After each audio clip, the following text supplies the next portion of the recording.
welcome to Hot Mic with Houston and Hogan. It's these old radio guys telling old radio stories again. We thank you so much for downloading our podcast, and we try to say hi to some of our listeners along the way, and we just really appreciate you doing that. Dave Hogan, how in the world are you? Better than snuff and not nearly as dusty, as my grandmother used to say. I don't know exactly what that means, but that was one of her favorite expressions. Oh, On our previous podcast, I think we talked about my planned visit to the World War II Museum down in New Orleans. I've been dying to know how that went. It was great. I was, sometimes you plan something and it does not live up to your expectations. Yeah. In this case, it did. The World War II Museum is so well done. 5 different buildings, 5 pavilions. Each pavilion features a certain part of World War II, and we recommend to our podcast listeners, if you're planning a vacation and you're not sure where to go, this would be great to put on your schedule. Hey, we're going to do a little kinfolks thing on the program today. I'm anxious. I thought for a long time that I didn't think you was telling me the truth about this, but you've got famous kin. I do. Tammy Rogers King. And Margot, now Margot is known as Margaret to her family. Somehow, a little over 3 decades ago now, I gave her the nickname of Margot, and it kind of stuck. So anybody that's known Margot since about 1990 knows her as Margot. Pre-1990, it's Margaret. And Margot, or Margaret's dad, and Tammy Rogers King's dad were brothers. And so Tammy is Margot's first cousin. And we are happy to have her on the podcast today from Nashville. We are. Tammy, how are you? I am great. Good morning, everybody. We're delighted to have you with us, Tammy, and there's so much that we can talk about. I was just thinking as I drove over here to the studio about, where to begin a conversation, and there's no better place to begin a conversation than East Tennessee. And that's where you were born. But early on, you moved to Texas. Tell us how that came about. Well, as you mentioned, my cousin, Margaret, as I call her, Margot, I haven't been around much, evidently, in the past few years because I didn't realize that was her nickname. I like it. But we were all born up in East Tennessee. And I was born in Rogersville, Hawkins County there. My parents had moved there at the time. And we lived there until I was almost 5. And my dad decided that he was going to strike out. He's the only member at that point of the family of his generation. He had 2 brothers, cousin Margaret's dad, Claude, and then there was MC, and then a sister, Elizabeth, or Libby as we called her, all there. And he was the only one that left the area. And he decided that he needed to go out to Texas and find work. And he did. He'd had another friend from East Tennessee that had moved out that way and got him a job. My dad had worked at Kingsport Press, had been in the printing industry. So he moved us out there to a suburb of Dallas, Irving. And I was out there, as I like to say, for my formative years from 5 to about 20, and went to, I think we moved back to East Tennessee 1 year when my oldest brother, Scott, went to Vanderbilt. My parents decided they would give East Tennessee a try again. So we moved back, and, Dad the pay wasn't quite the same as what he could make out in Texas. So they didn't stay long. I did a year at Gorgeville Elementary School, 4th grade, and then moved back to Texas. And that's when I started playing the violin, or the fiddle, as we all call it. It was violin in school because it was a classical string orchestra program. And started playing out there. My dad, he really hadn't played much although he'd bought my brother an acoustic guitar during his high school years, Scott, my older brother. And, but about that time, Dad kind of piqued his interest in music again and bought a bass and a guitar. And of course I was on the fiddle and started a family band. And then at that point we started coming back to East Tennessee.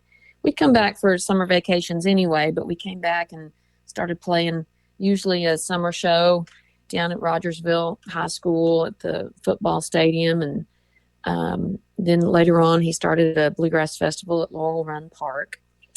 And when I decided that I wanted to get to Nashville, I had gone to Southern Methodist University there in Dallas for 2 years and decided that I needed to get to Nashville, transferred and finished my college education at Belmont. It was college at the time.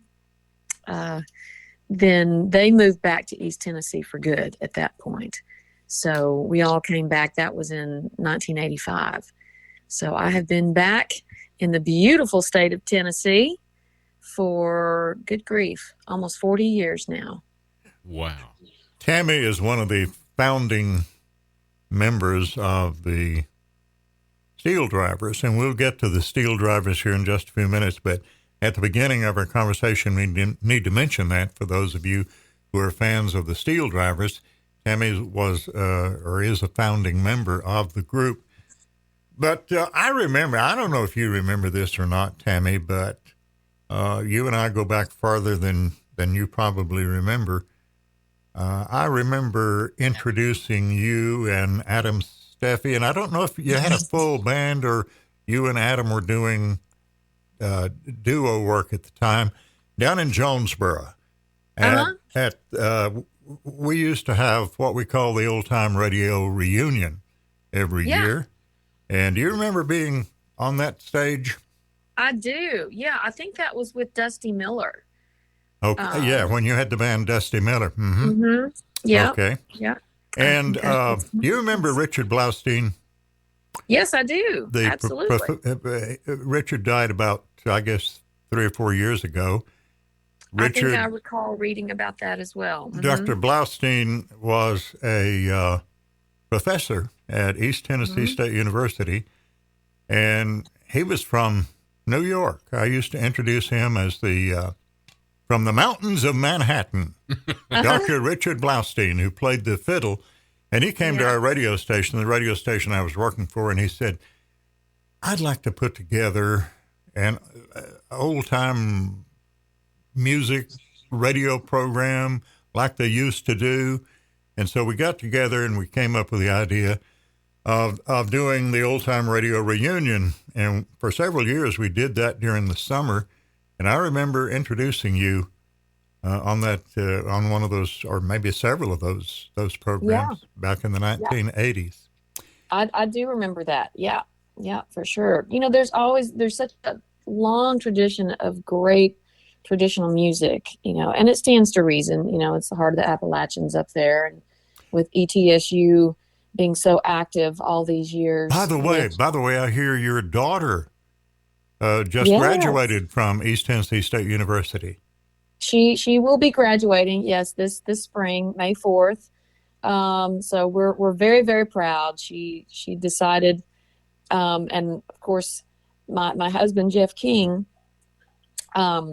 is an alum, and mine and Margaret's grandmother was a very early graduate of when ETSU was Tennessee Normal Teachers College. Right. So we've always been very, very proud of that connection. And then, of course, so many cousins and my sister and brother-in-law, we just have a real legacy with ETSU.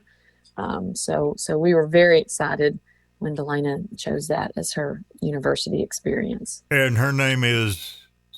Delana King. Is Delana musical? Is she following in her footsteps? She's kept it on the down low. I kept encouraging her to, try out for one of the bands at ETSU or sing. And, she just kind of wasn't quite ready to do that yet, but she started songwriting. And I am one proud mama. She has written some incredible songs just right out of the box. And she has a beautiful singing voice, which, as you know, runs in the Rogers family. So we're excited to see what she decides to do with it. Jeff and I have always been supportive. She's had guitars and pianos and any instrument, you could imagine around, but being two professional musicians, we know the importance of, letting her decide for herself if she wants to pursue that, because it's a crazy life. It's a crazy life. I have a first cousin once removed who is in the business, Christian Scott Benson, who plays banjo for the Grascals. I didn't know you guys were cousins. She's fabulous. Yeah, she's my first cousin once removed. Okay. And Kristen and her husband, he plays... Wayne. Yeah, Wayne Benson. He plays for a different band. Yeah. And I'm trying to think of the name of the band. Third Time Out. He plays Third Time Out. Yeah, he plays for Third Time Out. And they have a son, and they name their son Hogan. His first name is Hogan. Oh, cool. Hogan wow. Benson. And Hogan is now 16 years old. And I went to one of Kristen's shows in Asheville not too long ago. And I asked her about Hogan, and is Hogan musical? Is he following in your footsteps? She says, absolutely not. Oh. He will not have anything to do with music. He's into bass fishing. And he's already Wow. he's already going around the country fishing in bass tournaments. So sometimes a kid has to find their own direction. Well, and that's, Delana was so into volleyball. She played volleyball for a year at ETSU. And, she always loved music, but we had to beg her to get up on stage and sing with us. So, I just kind of had let it lay there. And then out of the blue this spring, she started writing, and who knows, again, she's got the talent if she chooses to pursue it, but she has to be motivated herself for it. Randy has a daughter named Sarah, and I have a daughter named Gina. And in Gina's case, she worked in the corporate world for a long time and then went out on her own and as an editor and writer. And Randy's daughter is in the hospitality business and has been for a number of years. And then she morphed into another profession. Yeah. And so there's an old saying, you never get through raising your kids. And That's true. That's exactly true. Randy's such a big fan of the SteelDrivers. I'm going to let Randy let's move talk a over little to bit about the that. SteelDrivers and Chris Stapleton. And tell us about let's begin with, how did the SteelDrivers originate? Exactly. How did they come about? Well, I had worked back in the mid to late 90s with a group of guys called the Dead Reckoners, which was an independent label that we started here. And that was Kieran Kane, Kevin Welch, Harry Stinson, myself, and a guy named Mike Henderson. And Mike was a wonderful electric guitarist and songwriter, singer.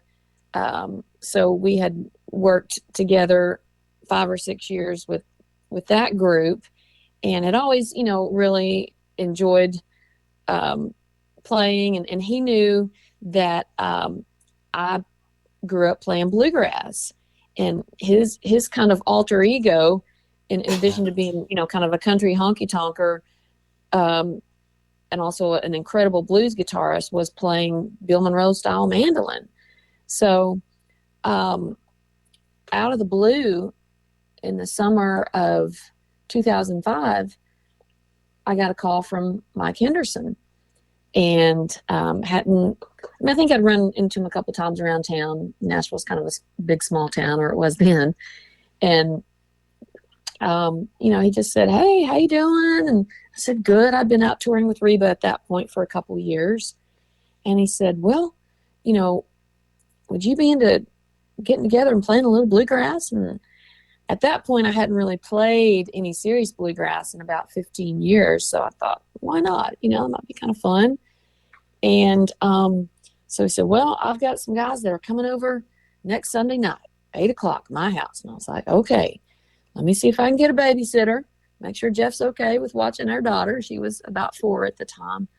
And sure enough, he said, yeah, you go have fun. That'll be good for you. And I went over there and I walked in to Mike's, and I knew Richard Bailey. We had grown up kind of out in the Texas, Oklahoma, Arkansas area, traveling the same bluegrass circles.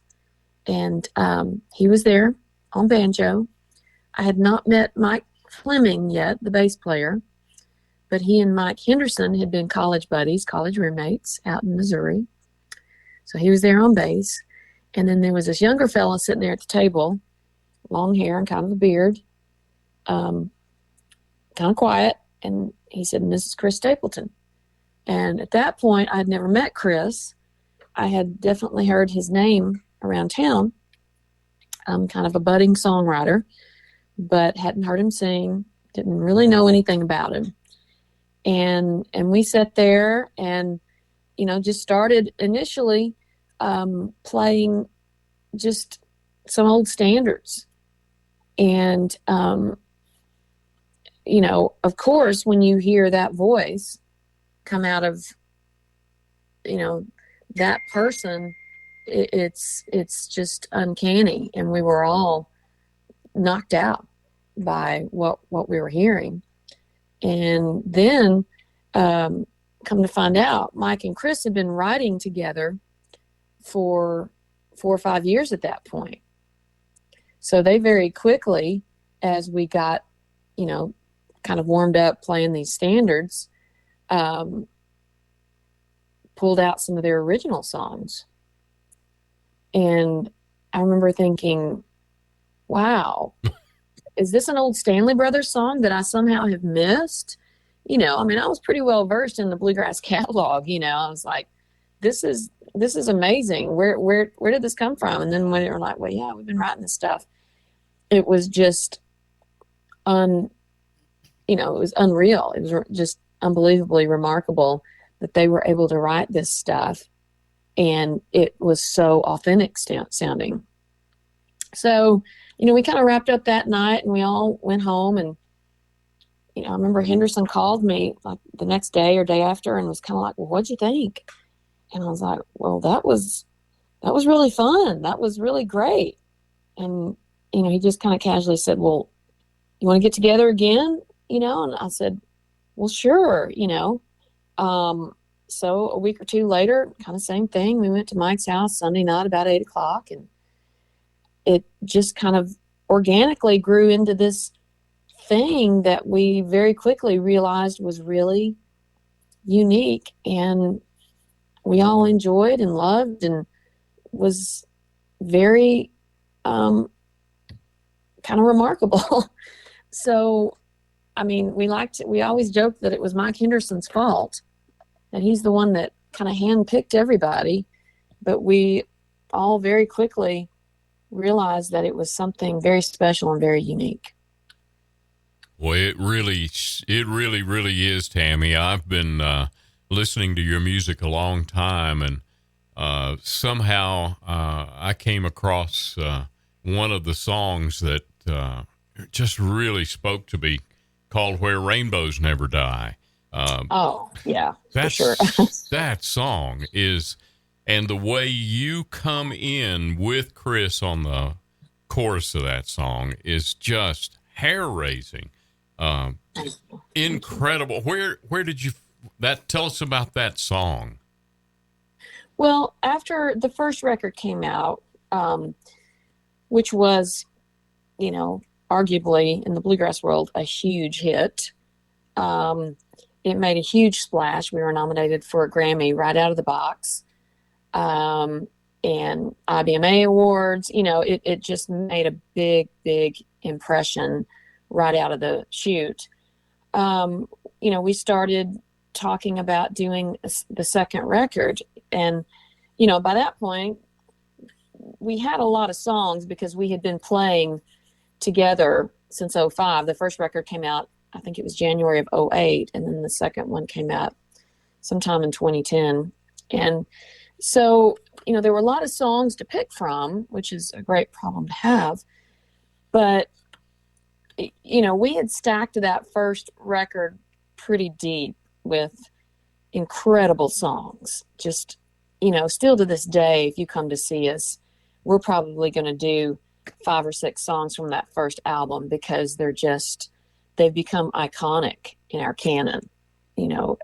It's hard to do a show without doing Hadn't Been for Love and Drinking Dark Whiskey. And I mean, it's just Blue Side of the Mountain. It's just so deep with songs that, are super important to the band. So, they always talk about sophomore slump, how difficult it is to come up with a follow-up album. So Mike and Chris wrote Where Rainbows Never Die. And that was one of the iconic pieces for the second album. And really, I found out later from Mike's wife, Janet, that Mike had written that about his own father. Oh, wow.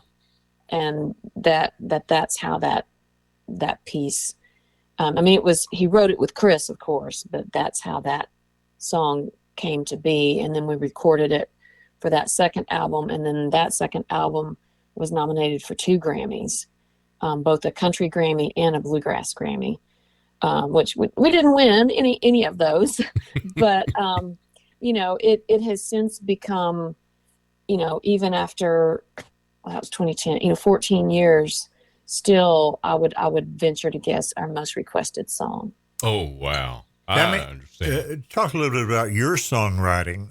You wrote a song with Dean Miller that Terry Clark recorded called A Little Gasoline. Talk about your songwriting. Well, I started writing when I was a teenager. Growing up in bluegrass, it was kind of a common thing. I was very well aware that Bill Monroe had written a lot of his songs. Lester Flatt had written a lot of his songs.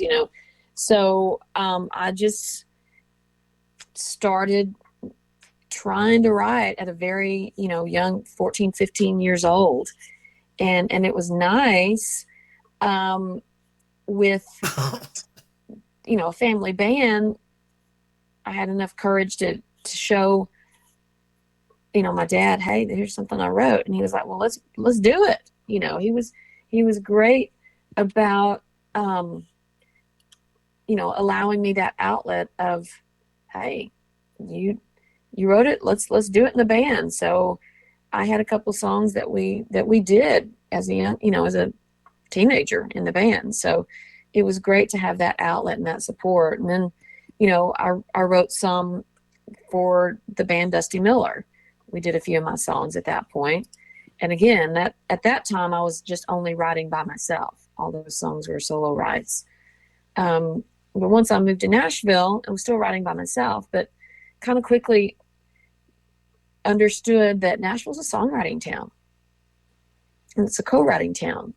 So I met Dean through playing on demo sessions for people, and we became buddies and started writing together. And we've written a ton of songs through the years. And that was one that we wrote one day. And I had a publishing deal by that point, and my publisher, I think we actually wrote it with Leanne Womack in mind.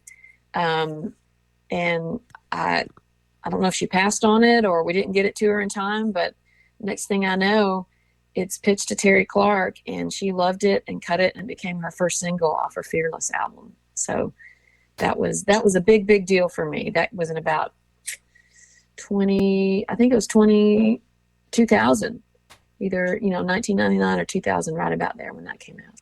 Well, Randy, we had Bill Anderson here on one of our podcast programs, and Bill was telling us about just what Tammy said. He had never written co-wrote songs with anybody until recently. He'd always written by himself.